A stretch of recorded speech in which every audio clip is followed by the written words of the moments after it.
Assalamualaikum warahmatullahi wabarakatuh. Perkenalkan, nama saya Dava Yudhil Fardana dari Prodi Pendidikan Teknik Informatika dengan NIM 2007664. Pada video kali ini saya akan memaparkan materi mengenai pengantar sistem komputer mata kuliah sistem operasi. Oke, kita langsung saja masuk ke pembahasan. Yang pertama ada hierarki memori, kemudian ada memory chat, kemudian ada teknik komunikasi.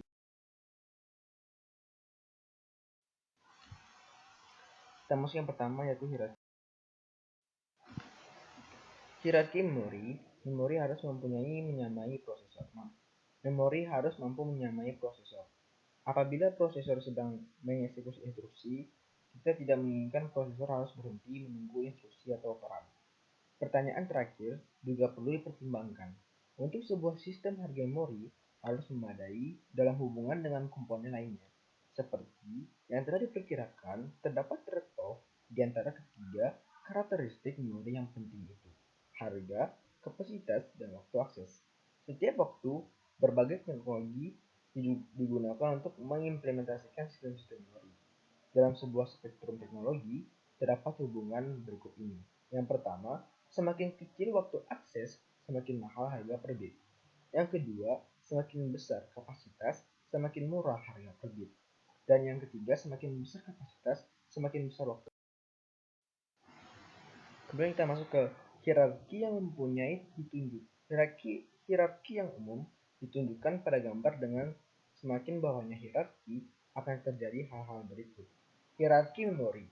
Yang A, semakin murah harga per bit. Yang B, semakin besar kapasitas. Yang C, semakin besar waktu akses. D, semakin menurun frekuensi akses memori oleh prosesor. Jadi, memori yang berukuran kecil lebih mahal dan lebih cepat, dilengkapi oleh memori yang berukuran besar, lebih murah dan lebih lambat. Kunci keberhasilan organisasi ini adalah hal yang disebutkan terakhir, menurunnya frekuensi akses. Kita akan membahas konsep tersebut secara lebih mendalam saat kita membahas chats dan saat membahas virtual memory. Prinsip ini diterapkan ke dalam tingkat memori yang jumlahnya lebih dari 2 buah. Perhatikan hierarki yang ditunjukkan gambar 1.14. Jenis memori yang tercepat, terkecil, dan termahal terdiri dari register-register yang bersifat internal terhadap prosesor. Turun 2 tingkat ke bawah, memori utama merupakan sistem memori internal yang penting bagi sebuah komputer. Lokasi di dalam memori memiliki alamat yang unik. Umumnya memori utama dikembangkan dengan chats yang kecepatannya lebih tinggi dan berukuran lebih kecil. Chats umumnya tidak fleksibel bagi pemrogram, melainkan bagi prosesor. Chats merupakan perangkat untuk mempersiapkan perpindahan antara memori dengan register prosesor yang ditujukan untuk meningkatkan kinerja.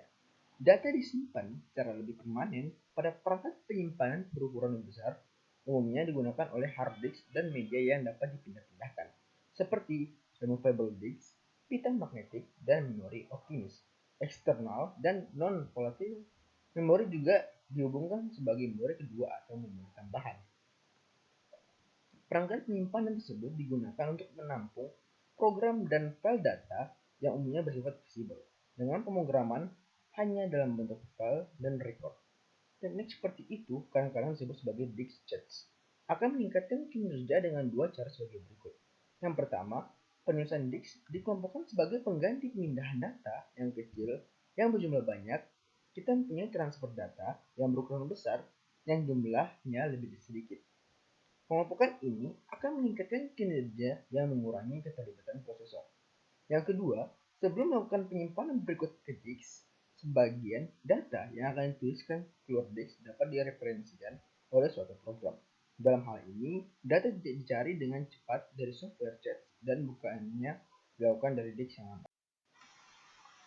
Kita masuk ke yang kedua, yaitu memory chat. Memory chats.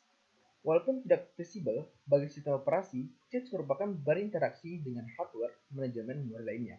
Di samping itu, banyak prinsip yang digunakan di dalam teknik virtual memory juga diterapkan di dalam chats memory.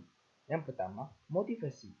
Pada sebuah siklus instruksi, prosesor mengakses memori sedikitnya satu kali untuk membaca instruksi, dan seringkali satu kali lebih banyak atau lebih untuk membaca peran atau menyimpan hasilnya. Kecepatan eksekusi instruksi sebuah prosesor jelas dibatasi oleh waktu siklus memori. Keterbatasan ini pada kenyataannya telah menjadi masalah penting karena ada ketidakcocokan antara kecepatan prosesor dengan kecepatan memori utama yang telah berlangsung berkepanjangan selama ini. Apa yang kita hadapi adalah terjadinya trade-off antara kecepatan, harga, dan ukuran. Idealnya memori harus dibuat dengan teknologi yang sama dengan yang dipakai untuk membuat register pada prosesor yang akan menghasilkan waktu siklus prosesor. Yang kedua, prinsip CHADS.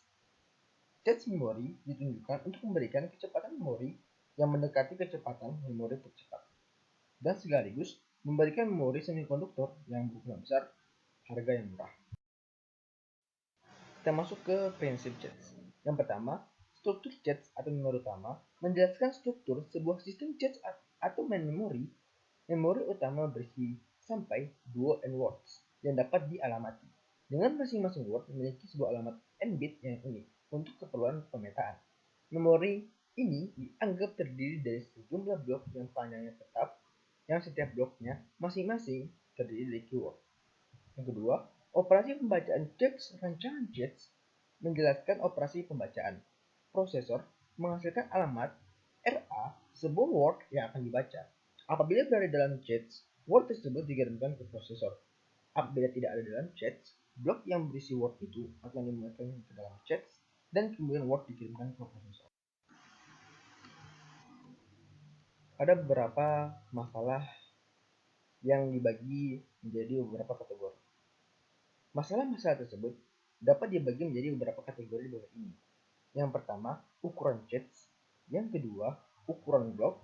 Yang ketiga, fungsi pemetaan pertama, masalah ukuran CHADS. Yang keempat, algoritma penggantian. Dan yang kelima, Rhodes police. CHADS yang berukuran kecil akan berpengaruh terhadap kinerja. Kedua, masalah ukuran blok, yaitu unit data yang dipertukarkan antara CHADS dengan memori utama. Yang ketiga, masalah fungsi pemetaan akan menentukan lokasi CHADS mana yang akan diisi blok tersebut. Terdapat kendala yang mempengaruhi fungsi pemetaan. Yang A, kendala pertama pada saat blok dibaca, blok lainnya harus diganti. Kendala kedua, semakin fleksibel sebuah fungsi pemetaan, semakin kompleks rangkaian yang diperlukan untuk mencari CHADS untuk memastikan blok yang dimaksud berada di dalam CHADS. Ketiga, masalah algoritma pengganti atau replacement algoritma memilih blok yang akan diganti. Kita menginginkan penggantian blok yang paling kecil kemungkinannya untuk lingkungan kembali pada waktu. Kita masuk yang terakhir, yaitu teknik komunikasi I/O. Terdapat 3 yang dapat diterapkan pada operasi-operasi I/O. Yang pertama, programmed I/O. Yang kedua, interrupt driven I/O. Dan yang ketiga, discrete memory access atau DMA. Yang pertama, programmed I/O. Pada saat prosesor sedang mengeksekusi sebuah program dan menjumpai sebuah instruksi yang berkaitan dengan I/O, prosesor akan mengeksekusi instruksi itu dengan menerbitkan perintah ke modul I/O yang bersangkutan. Pada programmed I/O, modul I/O melakukan aksi minta dan kemudian menyetel bit yang sesuai di dalam register status I/O secara periodik sampai operasi selesai dilakukan merupakan tanggung jawab prosesor. Set instruksi meliputi instruksi-instruksi I/O yang memiliki kategori sebagai berikut. Yang pertama, control. Digunakan untuk mengaktifasi perangkat eksternal dan memberitahukannya tentang apa yang harus dilakukan. Misalnya, unit pita magnetik dapat diinstruksikan untuk bergerak mundur atau maju satu record. Yang kedua, status. Digunakan untuk menguji kondisi status yang berkaitan dengan modul I/O dan peripheralnya. Yang ketiga, transfer. Digunakan untuk memindahkan data antara register prosesor dengan perangkat eksternal. Kita masuk yang kedua, yaitu interrupt driven. Masalah yang terdapat pada programmed I/O adalah bahwa prosesor harus menunggu dalam waktu lama sampai I/O yang dimaksud siap menerima atau mentransmisikan data berikut. Pada saat menunggu, prosesor harus berulang-ulang memeriksa status modus I/O. Akibatnya, tingkat kinerja sistem keseluruhan menjadi sangat terganggu. Alternatif lainnya adalah prosesor menerbitkan perintah I/O ke modul dan kemudian melanjutkan lainnya. Setelah itu modul I/O akan menginterupsi prosesor untuk meminta layanan pada saat modul itu telah siap saling bertukar data dengan prosesor, mengeksekusi perpindahan data seperti sebelumnya, dan kemudian melanjutkan proses sebelumnya. Kemudian kita masuk yang ketiga, yaitu Discrete Memory X1DMA. Walaupun lebih efisien dari program I/O yang sederhana, Interrupt Driven I/O yang masih melakukan interferensi aktif prosesor dalam memindahkan data antara memori dengan modul I/O-nya, dan perpindahan data harus melintasi suatu lintasan yang melalui prosesor. Dengan demikian, kedua bentuk I/O tersebut mengalami dua kesulitan yang tidak dapat dihindari. Kesulitan itu sebagai berikut. Yang pertama, kecepatan transfer I/O dibatasi oleh kecepatan prosesor dalam memeriksa dan melayani perangkat. Yang kedua, prosesor terikat oleh kegiatan mengatur transfer I/O. Sejumlah instruksi harus dieksekusi bagi setiap perpindahan I/O. Dalam kasus ini, teknik bekerjanya sebagai berikut. Pada saat akan membaca atau menulis satu blok data, prosesor mengeluarkan perintah ke modul DMA dengan cara mengirimkan informasi berikut ke DMA. Yang pertama, apakah read atau write yang diminta? Yang kedua, alamat berangkat I/O yang terlibat. Yang ketiga, lokasi awal dalam memori yang akan dibaca atau ditulis. Dan yang keempat, jumlah word yang akan dibaca atau ditulis. Prosesor mendelegasikan operasi I/O ini ke modul DMA. Dan modul itu akan menjaga operasi tersebut. Modul DMA memindahkan seluruh blok data satu word per pengiriman secara langsung ke memori atau dari memori tanpa melalui prosesor terlebih dahulu. Jadi mungkin itu saja pemaparan materi pengajar sistem komputer, mata kuliah sistem operasi. Semoga apa yang saya paparkan dapat bermanfaat. Sekian dan terima kasih. Assalamualaikum warahmatullahi wabarakatuh.